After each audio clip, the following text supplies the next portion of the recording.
Bueno, aquí estamos. Mucha gente ya lo conoce, ya lo ha reconocido. Está clarísimo que si fuésemos dos vinos, vos estás mucho mejor guardado que yo. Eso está claro. Está claro. Está mi mujer ahí atrás que dice, y sí. Las Claro, etiquetas se engañan a veces. Ah, ¿no? ok. Bueno, Alberto, bienvenido. Bueno, muchas gracias por la invitación. La verdad que te deseo el mejor de los éxitos en este nuevo gran emprendimiento. Ya que haya venido ya significa eso, así que no te queda otra. En serio te lo digo, la verdad que sos un gran profesional, así que les deseo todo el éxito del mundo. Muchas gracias, muchas gracias. Bueno, vamos a, mientras yo y vamos viendo, Muso siempre está, Vanina Freire me dice hola Vanina, la mujer de Nacho. Bat Malbec, ojo, Batman no es Bruno Díaz, pero Bat Malbec siempre va disfrazado de Bat Malbec. Y voy a ir, salud, gracias por estar. Te quiero, a ver, estamos, los 120 años fueron hace 2 años, si mal no recuerdo. Sí, en el 21. 22, 3 años Hace ya. 3 años. Miércoles, ¿cómo pasa el tiempo? Ahí cumplimos 120 años, la bodega fue fundada en 1901. Perfecto. ¿Qué significa para vos, cuarta generación, ser la voz, ¿sí?, cantante de una bodega familiar de 4 generaciones que está cumpliendo 120 años, obviamente ahora 123 si querés? Y yo mientras tanto, mientras vos empezás a contar, voy a descorchar este vino que me trajo especialmente, no está a la venta, ¿no? Nunca salió. Recuerdo, nunca salió, es que no fue para vender, lo hicieron conmemorativo, ¿sí? Mira lo que es esto. Tararán. Bueno, lo hicimos, te voy a contar el por qué lo hicimos. Ha sido muy común a lo largo de la historia de mi familia tener vinos reservados para celebrar con amigos y en familia. No tuvimos ninguna duda en el momento en que decidimos celebrar nuestro 120 aniversario, crear un vino para esa ocasión. Eso. Y lo hicimos en botellas de 750, en botellas de 3 litros, de 1,5 litros, de 6 litros, para poder celebrar de distintas formas los 120 años de historia. Y esto tiene que ver con la costumbre que después, hace algunos años atrás empezamos y hace poco hicimos un enorme avance sobre eso. Esto me encanta, mirá. Pará, ahí lo voy a ver. Guayá. Mirá. 120. Ahí, mirá, qué lindo en la cápsula. 120, me encantó. Suena importante 120, suena fuerte. Y este es un poco el origen de Sangre. Nuestra colección de sangre era la manera en que mi abuelo firmaba sus lotes, ya sea un tanque, ya sea una barrica, ya sea un fudre o lo que fuese, cuando él seleccionaba un lote de vinos para que después lo guardaba solamente para celebrar con amigos o con familia. De ahí nace De Sangre. Qué grande. Bueno, yo me acuerdo que esto ahí en el Palacio de Sanssouci era. El Palacio de Zona Norte. Sí, el Sanssouci en Zona Norte, exactamente. Palacio fantástico también, muy adecuado a la ocasión. Flor de venta. Bueno, de ahí nos llevamos todos este vino. Y quería descorchar justamente, no porque no se venda, sino porque quería tomar un vino que ya tenemos varios para hablar, vamos a charlar un montón de vinos, pero nada, tenía ganas de arrancar por esto. ¿Qué significan 120 años? Digo, pues vos mirás, hay muchas bodegas en la Argentina, por suerte, hay muchos vinos, pero son pocos las bodegas centenarias. Y menos que están en manos de familia, y menos que se mantengan tan actuales. Bueno, creo que eso último que dijiste me parece que es vital, ¿no? Habernos mantenido como protagonistas de esta industria y de esta extraordinaria actividad tan importante en el oeste de Mendoza, habernos mantenido durante 120 años, es muy fuerte, digamos. No hay muchos nombres en el mundo del vino, mundo del vino que hayan superado un siglo de historia y que se mantengan vigentes, activos, atractivos y actuales como nos hemos mantenido nosotros. Y eso realmente me llena de orgullo, por un lado. Lo asumo como parte natural también de mi vida. Mi vida ha sido como una especie de flujo constante donde yo he ido entrando y saliendo. ¿Elegiste entrar en la bodega o te tocó? Vos sabés que me la hicieron varias veces. Uno de mis hijos me lo hizo la pregunta hace muchos años. Aclaremos, tienen 5 hijos, señor, Uno de ellos me preguntó, y la pura realidad es que siempre lo asumí. Ni lo elegí ni me obligaron. Siempre lo asumí. Yo siempre sentí desde muy joven esa responsabilidad de que algún día los destinos de la bodega, de alguna manera yo tenía que hacer algo para crear valor y para continuarla en el tiempo. Y eso, conviví toda mi vida con eso, no ha sido una carga, no ha sido un peso. No, eso está claro. Me ha hecho muy feliz y no creo que haya podido ser bueno en otra cosa. O sea, no te imaginas en otro lado. No, es el lugar que hubiera elegido en el mundo, es exactamente el lugar. Bien, bien. Ahora, ¿qué fue? Y quiero quedarme en los 120 años porque una vez que cerremos ese capítulo vamos a hablar de las personas y de lo que está pasando en el vino argentino y de esta problemática que hablábamos antes fuera de cámara de lo que viene. Te tocó, lo elegiste, te eligieron, nada, fue tu herencia. ¿Qué fue lo más lindo de tu parte? ¿No? Porque vos decís, a vos te tocó contar la historia, no sé, hay un libro divino, se llama De Sangre, ¿no? Sí. Una historia entre viñedos, si mal no recuerdo, que lo escribió tu viejo, Alberto Arizu, padre, el ingeniero. O sea, que a vos te tocó mostrar un montón de cosas. ¿Qué fue lo más interesante de tu etapa en la bodega que tuviste que resumir estos 120 años? Mira, definitivamente para mí lo más emocionante, lo más lindo y lo que cuando me doy vuelta y recorro a lo largo de mi vida, que llevan más de 30 años en esta actividad, definitivamente haber podido llevar ese mensaje al mundo. Haber salido al mundo y contar la historia y tener la oportunidad de contarlo en un montón de países, a un montón de consumidores que al mismo tiempo descubrían los vinos de Luigi Bosca, pero también descubrían los vinos de Argentina de alguna manera. Pues fue paralelo. Que fue totalmente paralelo. Para mí, te diría que es la parte que más me enorgullece y que más satisfacción me da cuando hago el recorrido, viste, hacia atrás, ¿no? Pero fue una etapa muy linda, fue muy desafiante, fue muy estimulante. Realmente salir, tener un legado y salir al mundo a mostrarlo es súper bueno y lo pudimos hacer y lo hicimos muy bien. De hecho, hoy Luigi Bosca está en 60 países del mundo, tiene un enorme reconocimiento internacional, es una marca admirada en muchos mercados, como vino argentino, y la verdad que ha sido muy, muy bueno. El primer país que tuviste que viajar para vender vino, imagino que fue algún país donde ya vendían que tu viejo había ido. No. ¿O tu tío? ¿No? No, A ver, ¿cuál fue? No, o sea, el primer inauguraste un país. Que inauguré yo, Sí. digamos, en mi rol, fue el Reino Unido. Opa. Y que fue el país donde a veces pienso, digo, ¿cuánto gasté de tiempo, plata, estando ahí? ¿Y cuánto me traje, digamos? Los pounds son re caros. Y los pounds que son caros, te digo la verdad, es más lo que aprendí de lo que pudimos dejar en Inglaterra, que es un buen mercado, es un mercado muy importante para nosotros, pero es muchísimo lo que yo me llevé de ese mercado, que sigue siendo para mí uno de los mercados más dinámicos del mundo. Los consumidores más inteligentes del mundo están ahí. ¿Inteligentes? ¿Exigentes? Es una mezcla, ¿no? Sí. Yo les llamaba consumidores smart, ¿viste? Claro. Piolas, ¿viste? ¿Viste el consumidor que trata de tener toda la información alrededor de un vino antes de decirte? Yo siempre hacía un ejemplo, decía, vos sos un consumidor inglés, le decís, che, probás, ¿te gusta este vino? Bueno, depende. Claro.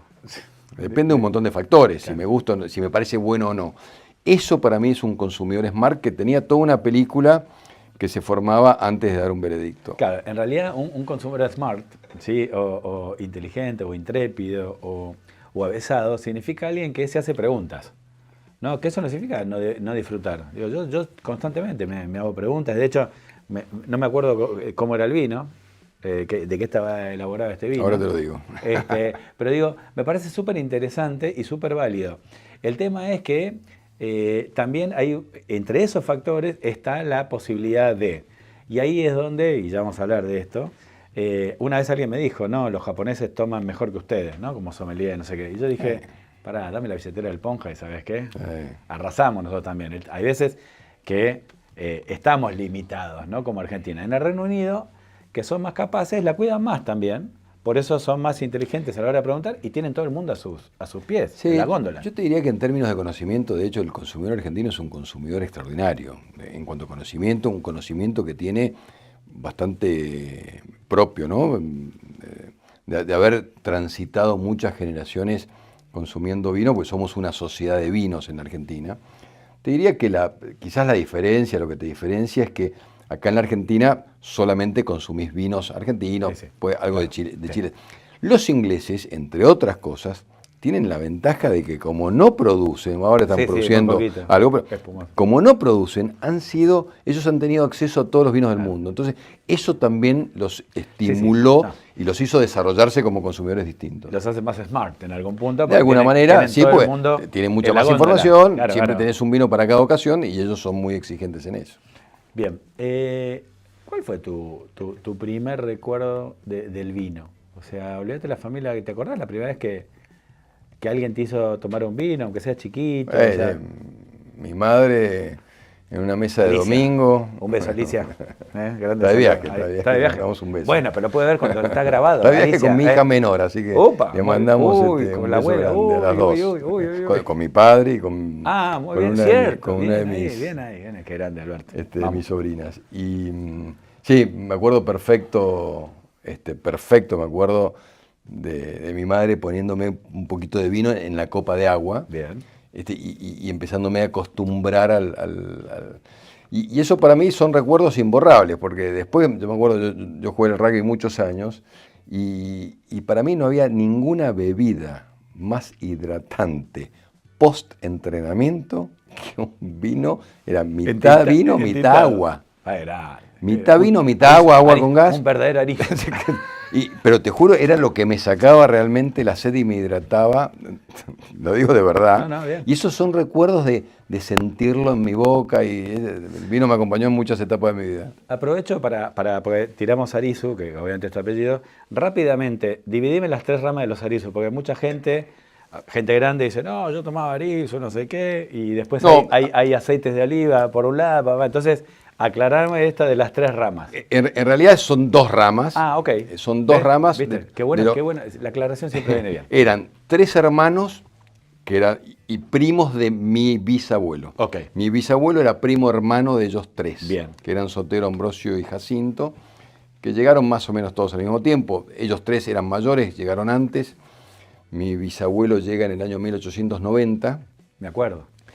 Sí, 1890, y llegan de una de las grandes corrientes migratorias argentinas, se establece en Mendoza, empieza incluso a hacer algo con sus primos. Ajá. Finalmente decide inaugurar su propio negocio de vinos, que el año de fundación fue 1901, cuando crea su sociedad. Bien, perfecto. Ella tenía un viñedo, tenía una pequeña bodega que elaboraba, y de ahí fue construyendo lo suyo. La relación con Bosca es muy interesante, porque Bosca, que es otra gran familia de viticultores piamonteses que también se había instalado en Mendoza, había un Bosca en Mendoza que importaba vinos de Italia para venderle a las comunidades de inmigrantes italianos en la Argentina. Bien. Empieza la Primera Guerra Mundial. Se acabó la importación. Se acabó la importación, sustitución nacional, de ahí nace la famosa sustitución, una sustitución de bienes nacionales. Y empieza a buscar un proveedor local, porque los barcos que le traían los vinos empiezan a transportar soldados, armas, etcétera, para lo cual empieza, y ahí conoce y entabla una profunda amistad con mi bisabuelo, y por eso nace el nombre de Bosca en la familia. Qué lindo. Que Luigi finalmente es el fundador de la dinastía Bosca en Italia, que mi padre decide homenajearlo en la marca Bosca, agregarle el Luigi, que eso fue en la década del 60. Buenísimo, buenísimo. Hay una frase tuya, y saludamos, Jorge. Para los que dicen que no nos ven desde muy lejos, bueno, de Córdoba ahí nos están mirando también. Saludos, Jorge. Hay una frase muy linda, muy interesante, entre muchas que has dicho, pues además sos un tipo que representaste al vino argentino y lo representás todo el tiempo, que quiero que la compartamos con nosotros. Dice, nosotros no elegimos el Malbec nos eligió a nosotros. ¿Eso es suerte o desgracia? No, desgracia no. Sí, a ver, sí, de alguna manera suerte, porque fue azaroso. Podría haber elegido otro país, pero el Malbec llegó a la Argentina en 1850, después de haber sido muy, muy relevante durante casi 2000 años en Europa. Claro. O sea, por ahí pensamos que es un invento argentino, que es algo argentino. En definitiva, yo siempre defino el Malbec como uva de casta noble, asociada con reyes, con príncipes, con grandes personalidades de la historia. Leí atentamente tu nota en Infobae. Escribí una nota muy linda que la publicó Infobae hace poco, donde un poco cuento esto, ¿no? Y esta variedad que dispersó el Imperio Romano en Europa durante casi 2000 años, se transformó en una variedad extraordinaria que te diría que hasta comienzos del siglo XX formaba parte de los grandes cru de Burdeos, o sea, estos gran cru que Napoleón Bonaparte, Napoleón III clasificó en 1855 y que hoy hablamos de los gran cru clase de Burdeos. El Malbec era una variedad importante en esos vinos. Después vino la filoxera y prácticamente se desaparecieron todas las hectáreas de Malbec.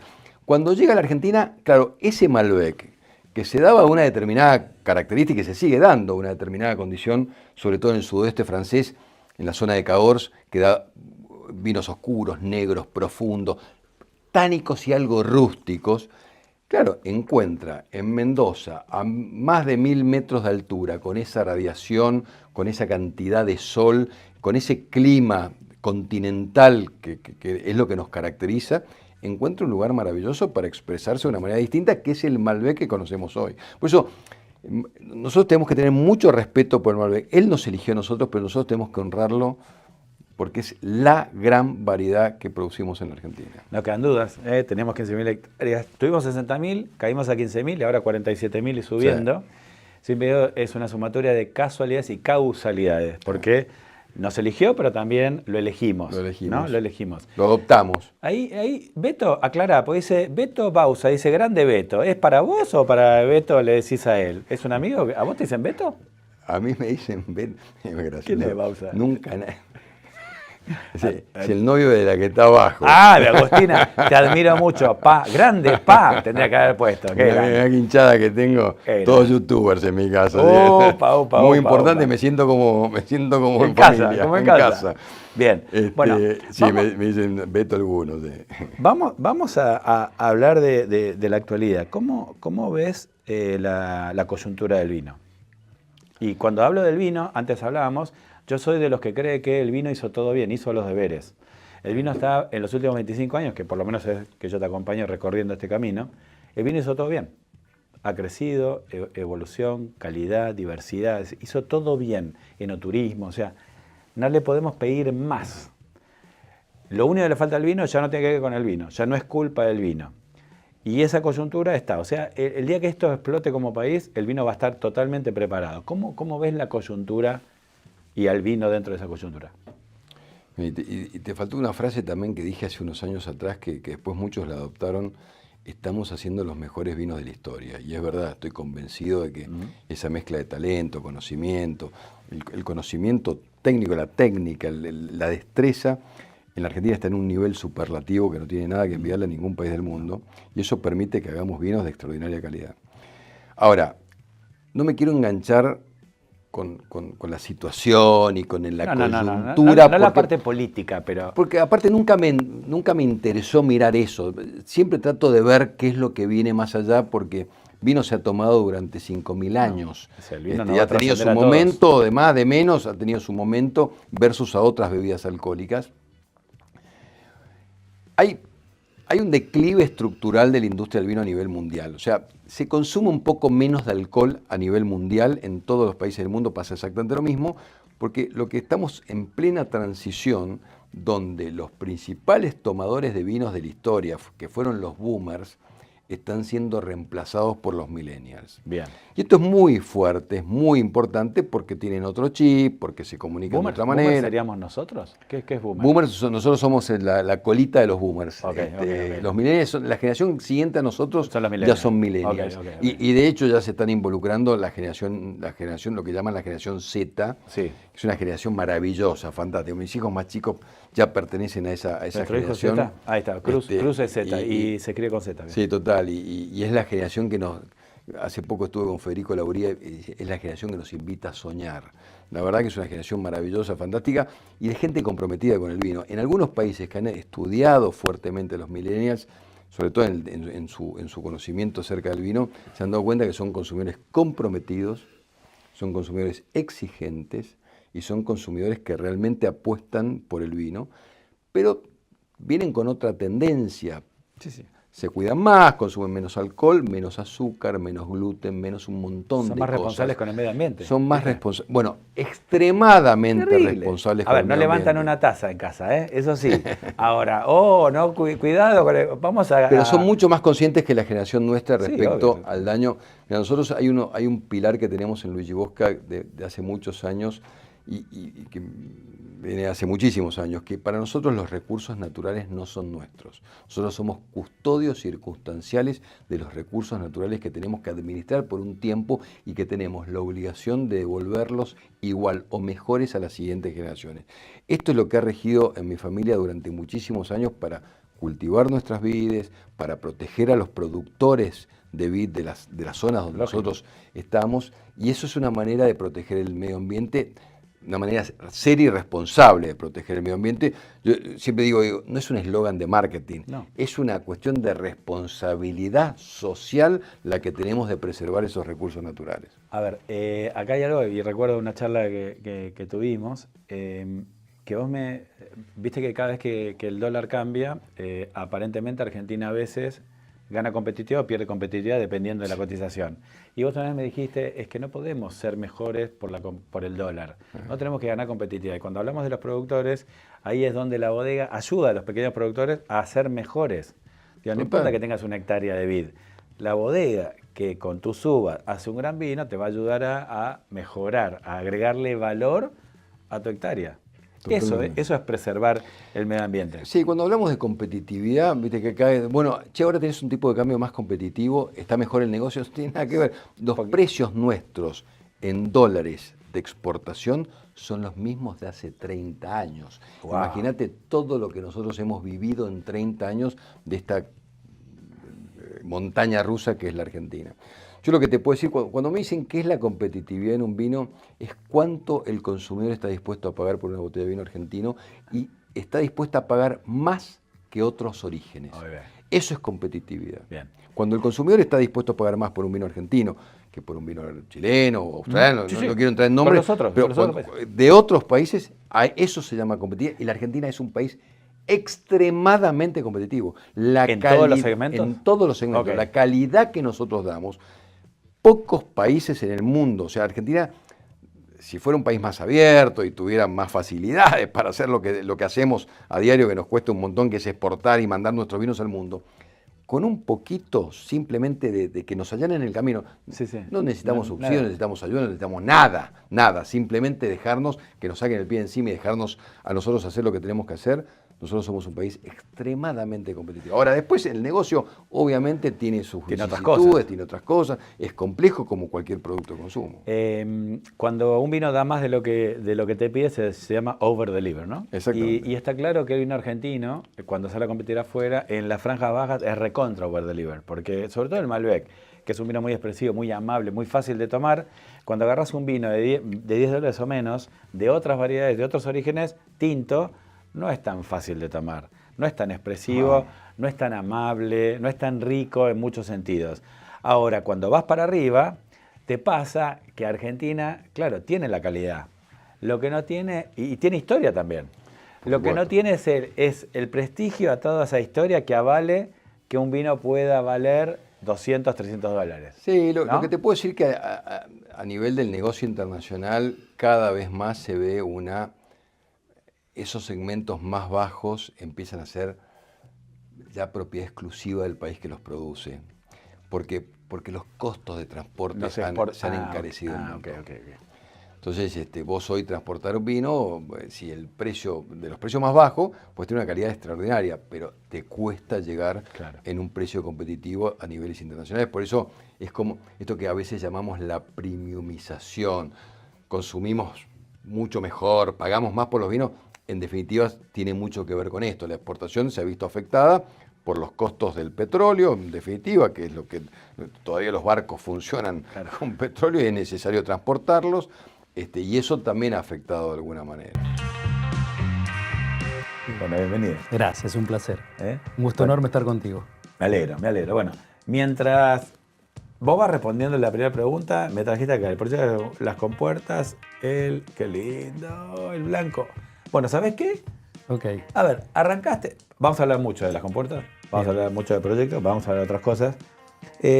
¿Por qué llegó el blanco al proyecto? ¿Por qué llegó después? ¿Qué es lo que te pedía un blanco?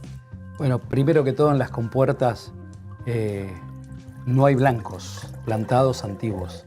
Bien. ¿Sí? Si bien fue una región vitivinícola donde en su momento supo haber semillón, después Claro. se arrancó el semillón y quedaron los tintos.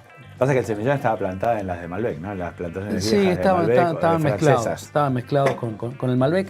Y la región vitivinícola de las 330 hectáreas tiene 300 hectáreas de Malbec. O sea que por definición, ¿sí? Es Malbec. Malbequera. Sí, señor. Ok, Salud. con lo cual quisiste romper un poco. Nosotros necesitábamos un blanco y yo entendí que en las compuertas... Yo también, permiso. Necesito un blanco. Entendíamos que en las compuertas, después de tantos años de vivir ahí, afincarnos ahí, nos faltaba el entender el lugar, y una vez que fuimos entendiendo el lugar, entendimos que al ser una zona bastante fría, con una buena amplitud térmica, es una buena zona para volver a los blancos. Por eso decidimos plantar blancos, y no lo hicimos para hablar de un varietal, No. lo hicimos para Hablar de hablar de blanco. un lugar. Bien, bien. Igualmente, si hablamos de variedad, es un blend raro, ¿no? Porque tiene base Marsanne, que es una variedad del Ródano, Exacto. rara, con toquecito de semillón. Semillón. Sí. Bien ahí. Ahora, vos hablas mucho de las compuertas, pero digo, es como yo soy chaqueño y no le esquivo al vuelto. Es más, me pedís el documento y dice Resistencia del Chaco. Todavía. A mucha honra, obvio, Todavía, muy obvio. bien. Hasta que me echen, hasta que se den cuenta y me echen. Vos sos de Rivadavia. Nacido, criado en Rivadavia. Ahí está. Mis Ahí- orígenes son de Rivadavia. Ahí está. Pueblo, hermoso pueblo del este de Mendoza. Que lo revivís en una línea de vinos tuya. Sí, sí. ¿No? Yo siempre dije, a ver, tuve la suerte de haber nacido en un momento de la industria vitivinícola que era en un momento pujante.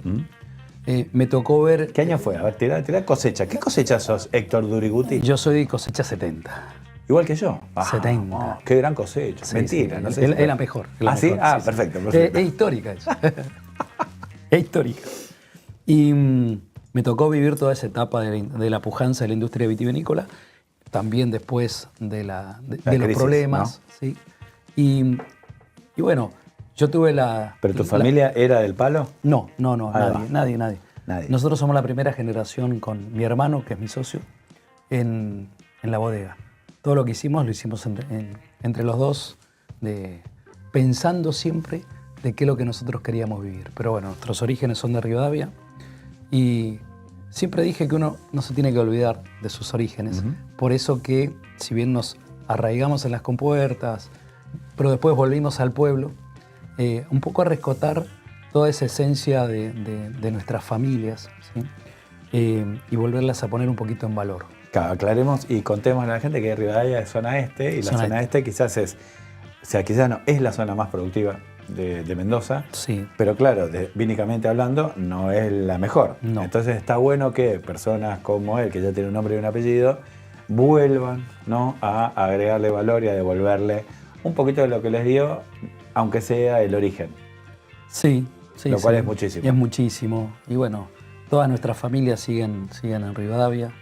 Y para nosotros es una gran satisfacción volver a recuperar parte de esa historia de la vida, porque al final del día, cuando uno habla de vino, se habla de historia. De la vida. Bien. De la vida. Bueno, hablando de la vida, entonces, no venís del palo. ¿Cómo se te ocurre meterte en esto? ¿Y cómo le ocurre a tu hermana seguirte los pasos? Si es que lo hizo por seguirte los pasos. A ver, ¿cómo se me ocurre? Yo Sí. cuando tenía 15 años, ¿sí?, siempre me despertó la curiosidad de los viñedos. Ok. Y tuve la posibilidad por esto de vivir en el campo, porque es así, a las afueras de la capital, tuve la posibilidad de poder hacer mis primeras armas de conocimiento en una bodega que en ese momento estaba en auge, que es Titarelli. Epa, grande. Y después decidí estudiar enología. Y bueno, estudié enología, empecé a trabajar en otra bodega que es Gancia. Y mi hermano, creo que en cierta medida me siguió un poco en esta aventura de estudiar lo mismo que estudié yo. Y nada. ¿Cuántos años le llevas a Pablo? 7. Ah, bien, bastante. Sí. sí, sí. O sea que 78. Pablo le hizo más fácil. Bueno, campeón mundial. Bien ahí. Sí, nació bien ahí. Bien sí, ahí. obvio. O sea que Pablo le hizo más fácil en algún punto porque dijo, voy a seguir la de mi hermano. Total, cuando mi hermano se acomode, yo sigo atrás y hoy por hoy son socios. Mira vos. Escúchame ahí, el Bat Malbec. Salud, Batman. Viste, el Bat Malbec es terrible. Nadie sabe que es Bruno Díaz. Por la duda no lo digamos. Pero no probaste este blanco. Bueno, María Esther tampoco. Bueno, pruébenlo. Me alegro que lo prueben. Y después hay alguien hablando de 5 suelos que tiene, mira, veo el escudo de Banfield, pero no llego a leer. Y Nacho se está volviendo loco para agrandarme. Hola a todos. Qué buenos vinos hacen los hermanos Duributi. No son los hermanos, es Pablo. Nada, claro. Es vamos, todavía me agranda la letra. Bueno, escúchame. ¿Cuál fue tu primer vino? O sea, el primer vino que vos hiciste, aunque no era tuyo, ¿no? El primero, pues yo te conocí en Alto de las Hormigas. Bueno, y ahí eras parte de un equipo, bla, bla, bla. Sí, y bueno. Pero quizás me decís, che, mirá, el Alto de las Hormigas, Malbec, clásico, que no se llamaba clásico en ese momento, 2001 lo hice yo, suponete. Bueno, yo empecé mucho antes. Yo viví un tiempo en Rioja, en la Rioja de Argentina, ¿no? En la verdadera, digamos claro. todo, en la verdadera. Exactamente. Y ahí uno de mis primeros vinos que hice era, en ese momento estaba la cooperativa Nacarito, Rontés. Sí, claro. Botella esmerilada, ¿te acordás? Pero el Nacarito, Rontés es de lo mejor. Bueno, ahí hice una de mis primeras armas. Qué lindo. Y ahí hice uno de mis primeros vinos, que tuve la oportunidad de hacer un vino solo, una vendimia solo.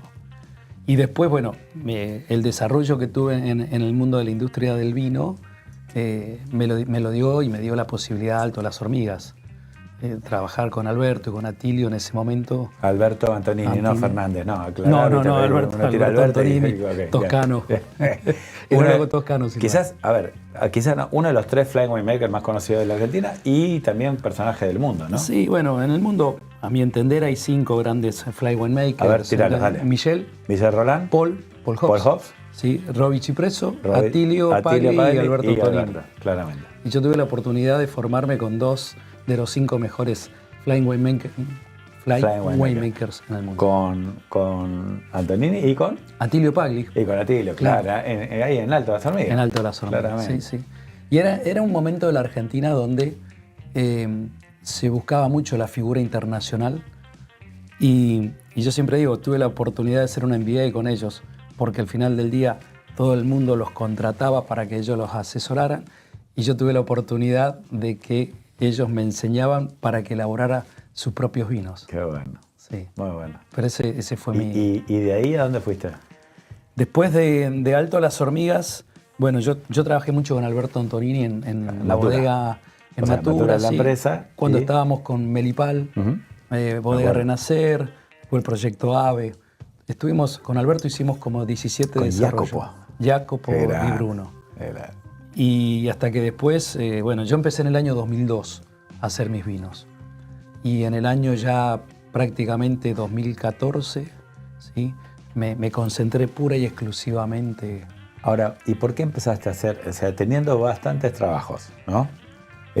Trabajando con gente importante y estando en una bodega interesante como era Alto de las Hormigas, que realmente fue una de las que agitó la bandera del Malbec, ¿no? Básicamente en Estados por el Unidos, año 96, sí. Con un vino como el clásico, porque no estamos hablando, no existían los single viña, ¿no? No. Y así todo hizo mucho ruido.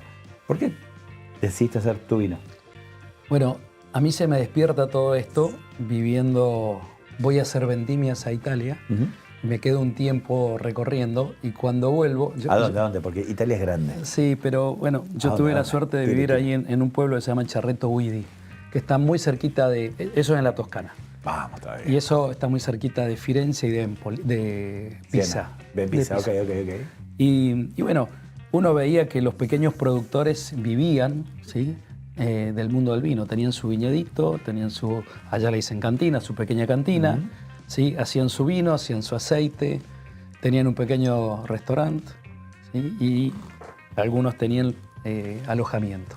Y esa fue la idea que yo me traje. Yo volví a finales del 2001, fecha clave para la Argentina, ¿no? En diciembre. ¿Antes del 19? Yo llegué acá el 17. Mirá vos, qué puntería. El 17. 3 días más y no volvía, el Héctor. El Héctor no volvía. Pero bueno, qué sé, siempre hay oportunidades en todas partes del mundo. Y en el año 2002 hicimos nuestras primeras 3.000 botellas de vino, 500 cajas por 6. Y así empezamos. Hoy ya tenemos del año 2002 al 2004, 22 años de historia. ¿Sí? Estamos... 22 cosechas encima. Y yo tengo un poquito más de 22 cosechas. Haciendo sí, vino con para Duributi vos. sí. Bien, con Duributi. ahora, desde ese primer vino al primer paso a la bodega del viñedo propio, ¿cuánto pasó? Y eso fue desde el año 2007 a la fecha. Ahí va. Del 2007 a la fecha. ¿Y qué fue primero? ¿El viñedo o...? No, primero fueron los vinos y después fue el viñedo. No, los vinos sí, desde el 2002. Del 2002 al 2007, sí. Bien, ¿pero qué fue primero? ¿El viñedo o la bodega? No, el viñedo. El viñedo. El Ahí viñedo, va. sí, sí. ¿A vos? Entendíamos que lo que queríamos hacer, el corazón de todo eso era el viñedo. Sin el viñedo todo esto no se podría haber desarrollado de la manera que lo desarrollamos. Porque siempre la idea fue hacer vinos que representen un lugar. ¿Sí? Y para eso lo importante, obviamente, que es el lugar, la geografía, la gente, el clima, el suelo, ¿sí? La mano de obra. ¿Y qué te llamó la atención de las compuertas? Porque digo, venías de Rivadavia, ¿no? Estabas haciendo vino en una bodega que estaba en Luján, ¿no? O en Medrano, ¿dónde estaba la bodega? Sí, era un punto tripartito, Ahí pero está. era el final Ok. de Luján en el principio. ¿Por qué te terminás afincando en las compuertas? Porque la región fue una región que a mí me cautivó. El primer vino de Alto de las Hormigas, en el año 96, es de una finca de Las Compuertas. Ah, mira. ¿sí? Y, O sea, ahí nace. claro, ahí nace por primera vez y nace como... Hoy se habla mucho de los single vineyards, pero en ese momento era un single vineyard Sí, sí. de ahí Claro. de esa zona. Que no se llamaba Single Viña. En ese momento no, eran... Es más, en ese momento se hablaban de los Malbec de Mendoza. Argentina, Malbec, Mendoza o Argentina, cual. Mendoza, Malbec. Y lo que me llevó ahí fue que me gustaba la zona, me gusta la zona. ¿sí? Veía que tenía... A mí me gustan mucho los viñedos antiguos. Las Compuertas es una de las regiones vitivinícolas que más viñedos antiguos tiene en Argentina. No por los boliches, ¿te gusta los...? Aparte, aparte. Qué grande, Aparte. qué grande. Y eso fue en cierta medida el porqué. Y aparte también yo quería tener una bodega muy cerca, ¿sí? Porque yo lo pensé mucho desde un punto de vista turístico también. Ajá, claro. Quería tener una bodega muy cerca. Por lo que ¿sí? había visto en Italia. Exactamente. Y hay algo que es paradójico en la vida, ¿no? Nosotros erradicamos en viñedos para hacer barrios privados. Y yo siempre he tenido la mirada que los pueblos en Europa al final del día terminan Abrazando abrazando al viñedo de la bodega. Sí, y señor. un poco eso fue lo que vi y eso fue un poco lo que quise desarrollar, que bueno, hoy ese es el camino que estamos siguiendo. Bueno, a ver, con el resultado puesto es muy fácil, ¿no? Hablar de partido. Aprovechen, ¿sí? Ahí los que están en el chat, si quieren hacer una pregunta a Héctor o a mí respecto a lo que estamos tomando, obviamente, y a lo que vamos a hablar, será un placer. Vamos a repasar una de tus frases. No digo que son célebres, pero son frases que te he escuchado o que han quedado inmortalizadas. Y cuando me las pongan al aire, ahí está, ¿ves? Lástima que me tapa la camarita, sino al vino hay que sacarle un poco el protocolo y glamour. Eso ha quedado escrito por ahí, por algún lugar. A ver. Lo de protocolo te creo, lo de glamour no sé, pero vamos, discutámoslo. Nada, yo creo que, a ver, Ante todo, Francesco desde España, Francesco Duributi. No, mirá vos, qué grande, Salud. salud. Francesco, anda a agarrar la pelota. Este es el jugador de fútbol. y con este es el que estamos, con este es el que estamos ahí. Francesco, ¿viste? más vale que nos hables a todos. Pero que anda a agarrar la pelota, flaco. No estés mirando, vamos. A ver, yo siempre digo que nosotros durante muchos años, la industria vitivinícola, llegamos a consumir 90 litros per cápita, ¿sí? Y después cayó el consumo, ¿no? Y yo creo que tiene mucho que ver con esto de que cuando nos fuimos de la cantidad a la calidad, que fue algo muy bueno porque nos dio un posicionamiento muy fuerte a nivel mundial, ¿sí? Creo que nos olvidamos del consumidor del día a día. y creo que nos fuimos un poco muy buscando hacia Ok. arriba. Ok. ¿Sí? Y O sea, inflamos el globo antes de tiempo, quería decir, en algún punto. hoy se está volviendo, ¿no? Sí. Eso que yo dije en ese momento Sí. era algo un poco de lo que yo veía. ¿Sí? Y yo creo que las cosas tienen que ser más llanas, más lisas, más terrenales. Sí, me acuerdo que una vez en una conversación me dijeron, ¿cerveza o vino? ¿Y por qué la cerveza? Claro. Y yo dije, nosotros creo que cedimos un espacio. No es que lo ganó la cerveza. Claro, en su Lo cedimos, momento. en su momento. Entonces, bueno, había que volver a recuperar el consumidor de vino de todos los días. Desde ese lado lo dije. Está bien, está bien. Hoy por hoy, si nos ponemos a pensar, digo, el que le guste disfrutar alrededor de una mesa, claramente entiende que la cerveza es una bebida muy linda también, muy, muy entretenida, pero tiene su lugar, tiene su Claro. momento, que por lo menos para mí no es alrededor de la mesa. Total, ¿Ok? total. Ahora, hoy por hoy, la cerveza, si vamos a hablar en términos competitivos, la tiene mucho más complicada con el vino. ¿Por qué?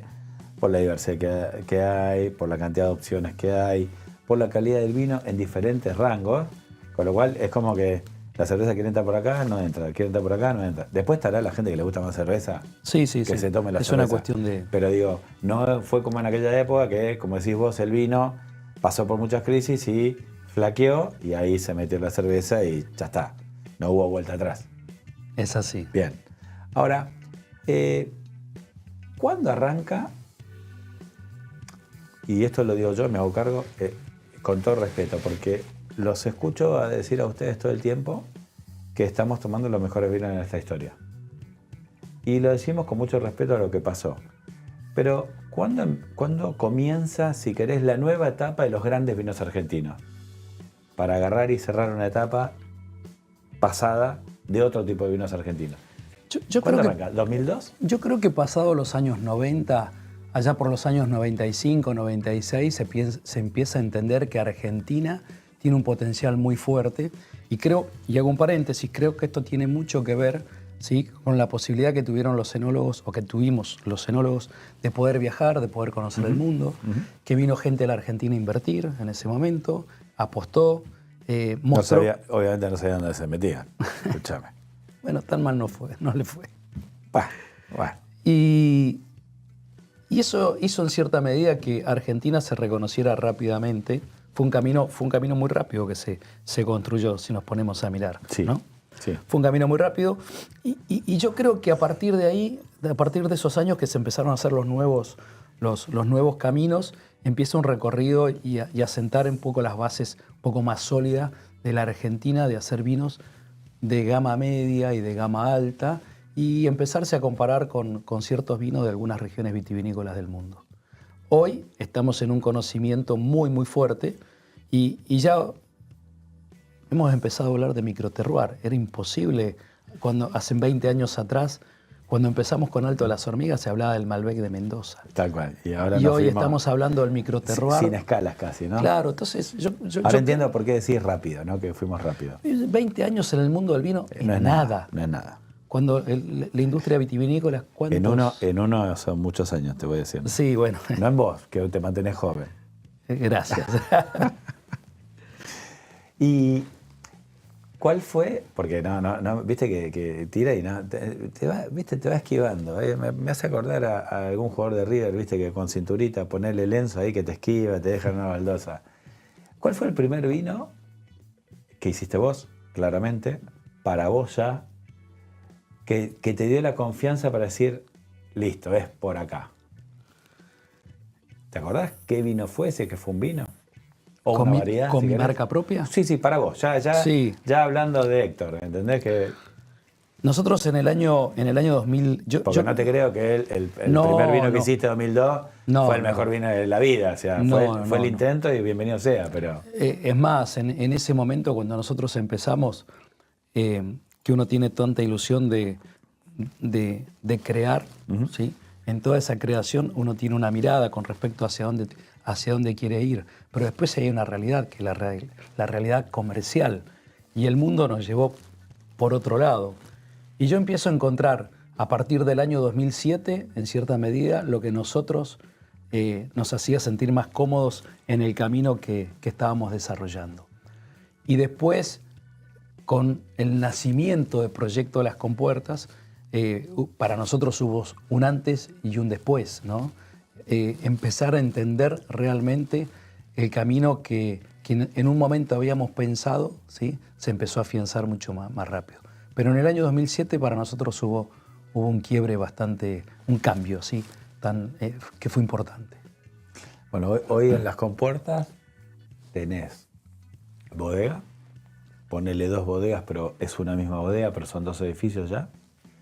Tenés un restaurante que salió número 13 en el mundo. Tenés un espacio gigantesco donde se hacen eventos espectacular, protegido por un cerro donde vas a hacer un montón de cosas que ahora me vas a contar. Resumime, desde que llegaste a las compuertas a hoy, todo lo que pasó. O sea, porque una cosa, me imagino, fue llevando a la otra. Te motiva lo que va pasando, o sea, los vinos te llevan a agrandar la bodega, la repercusión te lleva a hacer un restaurante, o sea, porque como dijiste vos, si en el 2007 empezaste a entender y el nacimiento del proyecto, estamos hablando de pocos años en las compuertas.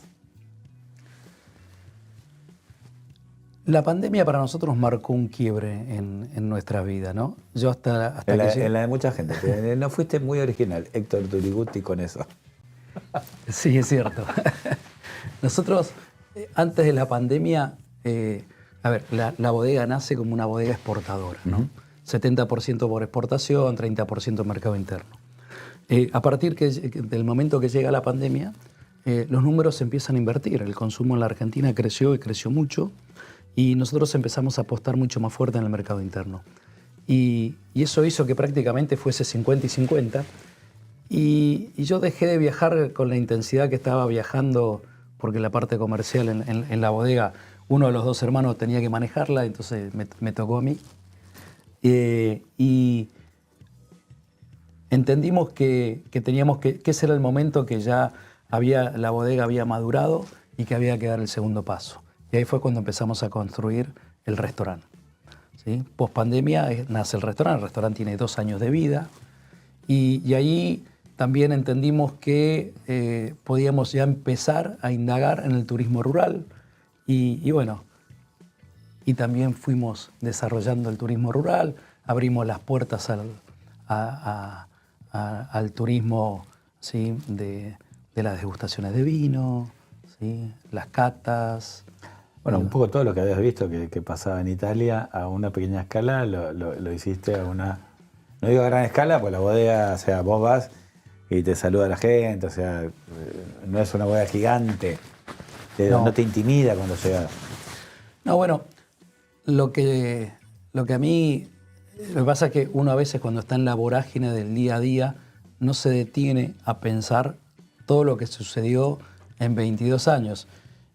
Mis hijos siempre me dicen, cuando se sientan, papá, te has puesto a pensar todo lo que has creado en tan poco tiempo.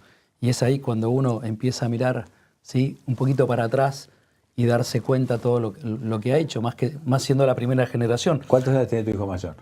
25. ¿Qué es Francesco? No, es Valentino. Valentino, ok. Sí, sí. Después está Francesco. Gemelos, Francesco y Mateo. Ah, mira. Sí, es un pendejo como el que está acá. Claro, Okay. sí. Ahora después si Gonzalito me lo toma, ahí vamos a ver a Mateo que no toma vino. No, mentira.